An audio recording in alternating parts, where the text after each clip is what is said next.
कायदा काल बनलाय, अधिसूचना निघाल्या, याची अंमलबजावणी झाल्याच्या नंतर आणि याच्या मार्फत ज्याची नोंद मिळाली त्याच्या सोयऱ्याला एक प्रमाणपत्र मिळालं तर मग विजयी सभा घेणार. जाहीर सभेचं काय? विजयी सभा घेणार, आता ते सांगितलं. विजयी सभा कुठं? रायगडाच्या ते मी वेळेवर डिक्लेअर करणार. तुम्ही अजून एक एक प्रश्न असा आहे, त्या प्रश्नाचं तुम्ही उत्तर नाही दिलं. तुम्ही म्हणतात की अशोकराव चव्हाण यांच्यासोबत यांची डील झाली, त्याचा अर्थ ही डील भाजपसोबत झाली का? त्या प्रश्नाचं तुम्ही स्पेसिफिक अशोक चव्हाण जेव्हा महाविकास आघाडीमध्ये होते त्यावेळी मतभेद होते, त्याच्यावरती मराठा समाजातील काही लोकांनी आरोप सुद्धा केले होते की त्यांनी व्यवस्थित बाजू सुप्रीम कोर्टामध्ये मांडली नाही, म्हणून सुप्रीम कोर्टात आरक्षण टिकलं नाही. आता त्याच गोष्टीसाठी अशोक चव्हाणला तुम्ही जबाबदार धरताय का? ते भाजपाला त्याला तुम्ही स्वीकारताय का? नाही. अशोक चव्हाण तिथे गेले ते सत्य आहे. त्यांनी बंद दाराच्या आड मीटिंग केली हे सत्य आहे. मराठा समाजाने 1000 फॉर्म भरायचा निर्णय घेतला होता, सामाजिक निर्णय होता, सामूहिक निर्णय होता, हे सत्य आहे. आणि अशोक चव्हाण गेल्यानंतर मनोज जरांगे यांनी कालच्या मीटिंगमध्ये तो निर्णय बदललेला आहे. दुसरं सत्य काय आहे की अशोक चव्हाण आणि मनोज जरांगे यांची काय चर्चा झाली 1 तासभर, ही चर्चा रेकॉर्डवर नाही. आणि हाच प्रश्न त्यांना विचारलाय, तुमच्या भेटीनंतर तुम्ही निर्णय बदलला, मग तुम्ही राजकारण करता का? आरक्षणाची लढाई तुम्ही आता तिकीट वाटपापर्यंत आणून ठेवली ना. 30 तारखेला तिकीट वाटप करणारी आपली लढाई काय चालू होती? तिथं आरक्षण मिळावं. आणि आता 30 तारखेला तुम्ही तिकीट वाटप करणारे, हे कुठं चाललंय हे सांगण्याकरता आले मी. अशोक चव्हाण सध्या भाजपात आहे. अशोक चव्हाण जर भेटायला गेले असतील तर ते त्यांच्यासाठी किंवा त्यांच्या वरिष्ठांच्या सांगण्याप्रमाणे किंवा नेत्यांच्या सांगण्याप्रमाणे गेले असतील, याचा तोटा मग कोणाला होतो? भाजपला? नाही, हे समाजाने ठरवावं कोणाला. ह्या जरांगे यांच्या भूमिकेचा तोटा आणि फायदा कोणाला होतो हे समाजाने ठरवावं. अशोक चव्हाण यांच्या भेटीनंतर जरांगेंनी निर्णय बदलला, तर अशोक चव्हाण यांना त्यांच्या भेटीसाठी पाठवण्याचं नेमकं कोण जबाबदार आहे? आणि याचा तोटा खरंच भाजपला होईल म्हणून अशोक चव्हाण. मला असं वाटतं की हे प्रश्न आपण अशोक चव्हाण साहेबांना विचारायला पाहिजे होते. हा आम्ही अशोक चव्हाणांना सुद्धा विचारू. हा तुम्ही ज्या पद्धतीने आंदोलन करताय तसं ही डील भाजपसोबत आहे असं म्हणायचं का? अशोक चव्हाण आता भाजपमध्ये आहे.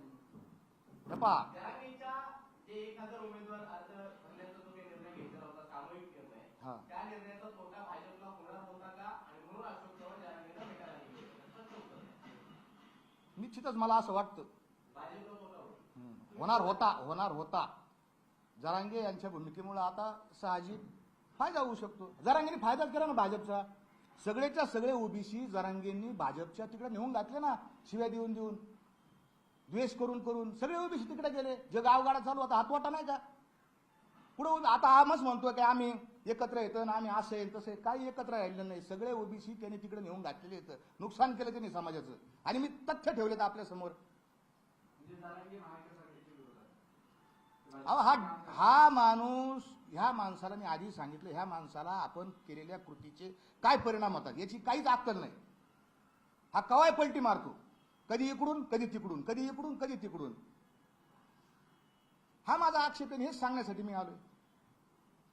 तुमचे सहकारी आळेकर यांचा एक फोन कॉल व्हायरल झालाय, त्याच्यामध्ये तुम्ही आळेकर, हा त्यांचा एक फोन कॉल व्हायरल झालाय, ऑडिओ क्लिप, हा. तुम्ही लोकांची दिशाभूल करताय असा त्याने आरोप केला. नाही, काय झालं हे पहा, त्यांचे जे समर्थक आहेत, तुम्ही आताही वाळेकरांना आताही फोन करून विचारू शकता, काही हरकत नाही. मी त्यांच्याशी त्याच्यानंतर बोललो. त्यांनी मला सांगितलं की ती रेकॉर्डिंग माझी नाहीच आहे, असं त्यांनी मला सांगितलं. माझ्याकडे रेकॉर्ड आहे. त्यांनी ती नाकारली पहिली गोष्ट. आणि मला त्यांनी सांगितलं की तुमच्यावर का आरोप करू? जरांगेमुळं आमचं नुकसान झालंय. आम्ही 5 वर्षाची शिक्षा आम्हाला लागली. कोणामुळे लागली? बारस्कर महाराजांमुळे नाही लागली.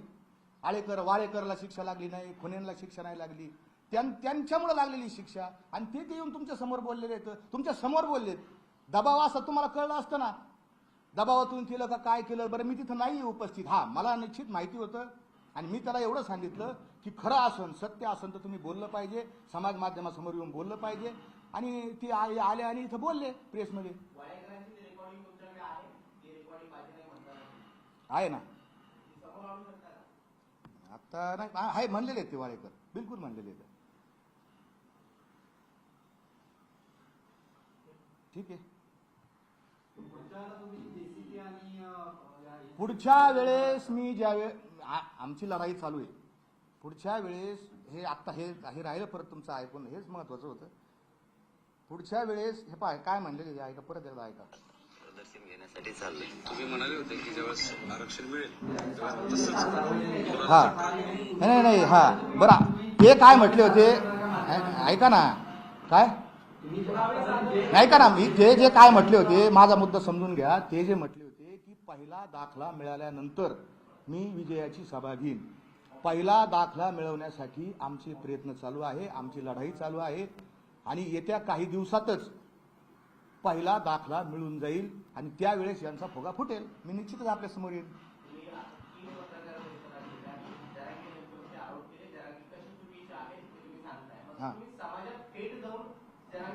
हो बिलकुल मी समाजात जाणार.